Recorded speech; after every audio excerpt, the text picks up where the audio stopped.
अस्सलाम वालेकुम, कैसे हैं आप सब? आज हम आपके लिए हाइबिस्कस का जो प्लांट लेकर आए हैं, वो वेरीगेटेड हाइबिस्कस प्लांट है। हाइबिस्कस में वैसे तो बहुत सारी वैराइटीज़ हमें देखने को मिलती हैं और इनके फ्लावर्स को लेकर बहुत सारे कलर्स देखने में आते हैं।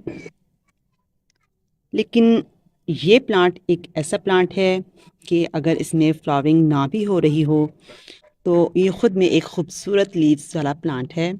इसके लीव्स की खूबसूरती ही इसके फूलों से बढ़कर है। वैसे तो हाइबिस्कस के तमाम ही प्लांट्स बहुत ही इजी टू ग्रो होते हैं, लो मेंटेनेंस होते हैं, लेकिन कुछ इनकी केयर और टिप्स होती हैं जिनको अगर हम फॉलो करें तो बहुत अच्छे से हम इन प्लांट्स को अपने घर में ग्रो कर सकते हैं। हाइबिस्कस की इस वैरायटी को अगर हम धूप में रखें, जहां इस पे दिन की 2-3 घंटे की धूप लाजमन आती रहे, तो वहाँ इसमें वेरिगेशन बहुत अच्छे से निकल कर आता है। लेकिन अगर हम इसे छाँव वाली जगह पर रखेंगे तो इसके लीव्स का कलर जो कॉम्बिनेशन है उसमें ग्रीनिश शेड का हमें इजाफा नज़र आता है और वाइट टच जो है वो कम नज़र आता है देखने में।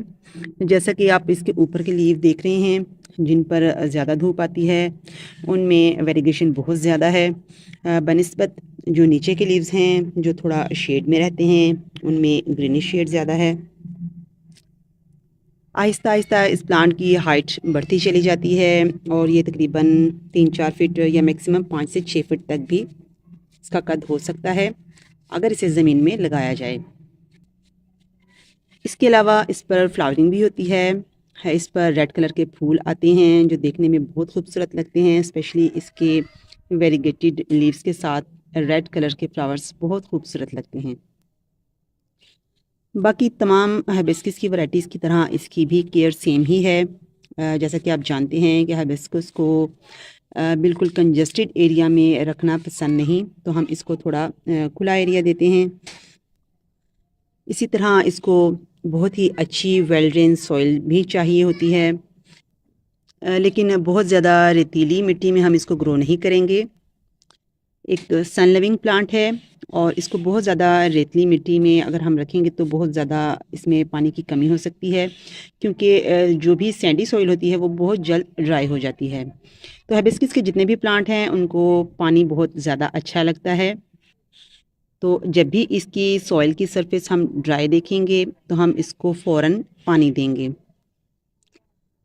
इस प्लांट को कटिंग के थ्रू ग्रो करना बेहद आसान है और इसकी कटिंग बहुत आसानी से लग जाती है। इवन छोटी से छोटी कटिंग 3 से 4 इंच की कटिंग या 2 इंच की कटिंग भी इसकी आसानी से ग्रो हो सकती है। मेरा ये प्लांट मैंने नर्सरी से परचेज़ किया था, लेकिन उसके बाद मुझे ये प्लांट लेने की ज़रूरत बिल्कुल नहीं आई। उसके बाद मैंने खुद ही इसमें से कटिंग लेकर इसकी मज़ीद इससे प्लांट्स तैयार किए। ये देख रहे हैं आप, ये 2 प्लांट्स जो हैं ये मेरे लास्ट ईयर के हैं और इनकी ग्रोथ आप चेक कीजिए, बेहतरीन है। इसके अलावा एक और कटिंग जो रिसेंटली मैंने लगाई थी, अब वो भी अपनी रूटिंग स्टार्ट कर चुकी है और इसमें अब शूट्स भी आ रही हैं। तो इस तरह से कटिंग के थ्रू हम इनको बहुत आसानी से मल्टीप्लाई कर सकते हैं। इसकी कटिंग लगाने के लिए जिस सीज़न का हम इंतखाब करते हैं उसमें फ़ेब और मार्च का महीना, और इसके अलावा मानसून में तो इसकी कटिंग बहुत ही तेज़ी से सर्वाइव करती है, रूटिंग बहुत जल्दी स्टार्ट हो जाती हैं। मोस्टली मैंने जितनी भी कटिंग्स ग्रो की हैं वो मैंने मानसून में ही की हैं। इन 3 कटिंग्स के अलावा और भी मैंने बहुत सी कटिंग्स इसकी लगा रखी हैं जो दूसरे टेरेस पे हैं, जिससे आप इस बात का बखूबी अंदाज़ा लगा सकते हैं कि इसको कटिंग के थ्रू ग्रो करना कितना आसान है। विंटर की सीज़न में अक्सर इसके लीव्स का कलर जो है वो थोड़ा रेड बेस में आ जाता है, थोड़ा सा पिंक शेड भी इसकी लीव्स में आना शुरू कर देता है, जो और भी खूबसूरत लगता है। लेकिन इसके लीव जो हैं फिर भी कायम रहते हैं, और जैसे कि बहुत से प्लांट्स के लीव बिल्कुल झड़ जाते हैं, ऐसा नहीं होता। अगर हम इसको थोड़ा सा शेड प्रोवाइड करें तो ये एज़ इट इज़ भी रह सकता है। क्योंकि हमारे मोस्टली प्लांट्स के लीव इसलिए गिर जाते हैं क्योंकि सर्दी में डायरेक्ट उन पर फोक पड़ती है। इस तरह से उनके लीव्स जो हैं वो येलो होकर गिरना शुरू कर देते हैं, और अगर हम उन्हें फोक से, स्मोक से बचाएं तो हमारे प्लांट्स की बहुत हद तक बचत हो जाती है। तो विंटर केयर इसकी यही है कि इसको फोग से बचाएं और ग्रीन नेट के नीचे रखें या बरामदा वगैरह में रखें जहाँ पर डायरेक्ट और इनडायरेक्ट सनलाइट दोनों ही आती रहें। और समर सीज़न में इसे ऐसी जगह रखें जहाँ 3 से 4 घंटे की धूप तो इसको लाजमी मिलती रहे। लेकिन दोपहर का वक्त, जिस वक्त पीक टाइम होता है गर्मी का, उस वक्त धूप की शिद्दत भी बहुत तेज़ होती है और सन रेज़ भी बहुत ज़्यादा हार्श होती हैं। तो उस वक्त हम इस प्लांट को थोड़ा सा शेड प्रोवाइड करेंगे। तो फाइनली इसे ऐसी जगह प्लेस कीजिए जहां सुबह और शाम की धूप इसे आसानी से मिलती रहे। बहुत से लोग समझते हैं कि अब हम अगर प्लांट ले ही आए हैं तो क्या अब हम इन्हें इनकी जगह पे रखने के चक्कर में ही सारा अपना टाइम ज़ाया कर दें। तो अगर ऐसा सोचेंगे तो आप कभी भी अपने प्लांट्स को अच्छे तरीके से ग्रो नहीं कर सकेंगे, क्योंकि जब हम प्लांट अपने घर ले आते हैं तो उनकी केयर भी हमारी ही ज़िम्मेदारी होती है। और अगर आप अपने प्लांट्स की प्रॉपर केयर नहीं करेंगे तो आप जितने भी चाहे बड़े प्लांट लवर हों, आप कभी भी अपने घर में अच्छे प्लांट्स को ग्रो नहीं कर सकते।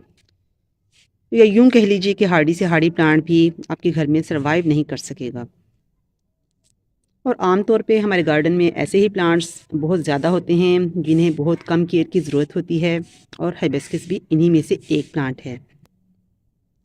एक और बात जिसका ख्याल रखना बहुत ज़रूरी है वो ये कि हाइबिस्कस के जितने भी प्लांट्स हैं, चाहे वो वेरीगेटेड हों या नॉन वेरीगेटेड हों, इन सब में पेस्ट का अटैक ज़रूर होता है, बल्कि अक्सर होता ही रहता है। अगर मैं ये कहूँ तो गलत नहीं होगा। तो इन्हें ख़त्म करने के लिए आप नीम ऑयल का स्प्रे कर सकते हैं, लेकिन नीम ऑयल का स्प्रे हमें बार बार रिपीट करना पड़ता है। इवन हर 2 दिन के बाद भी हमें रिपीट करना पड़ता है। लेकिन बाज़ दफ़ा फिर भी जो पेस्ट हैं वो ख़त्म होने का नाम नहीं लेते। अगर कभी आपके प्लांट्स में भी ऐसी सिचुएशन हो जाए तो आप फिर केमिकल पेस्टिसाइड का यूज़ कीजिए, और ये बाज़ार से भी आसानी से मिल जाते हैं। बहरहाल जो प्लांट्स लवर हैं उनके लिए तो ये बातें कुछ ख़ास अहमियत नहीं रखती, और वो अपने प्लांट्स को बेहतर तरीके से ग्रो करने के लिए हर मुमकिन कोशिश करते हैं। और जो बिगनर्स हैं, अगर वाकई उनमें भी बहुत शौक़ है तो वो भी सब कुछ आहिस्ता आहिस्ता सीख लेते हैं। बहरहाल कुछ भी हो, हाइबिस्कस की ये वैरायटी मुझे पर्सनली बहुत पसंद है, और उसकी वजह इसके खूबसूरत लीव्स हैं जिनकी खूबसूरती फूलों से कम नहीं। तो आप भी अपने गार्डन में ज़रूर इस वैरायटी को ऐड कीजिए। तो फ्रेंड्स, आज की वीडियो के लिए इतना ही। मिलते हैं नेक्स्ट वीडियो में नए प्लांट के साथ। तब तक के लिए अल्लाह हाफिज़।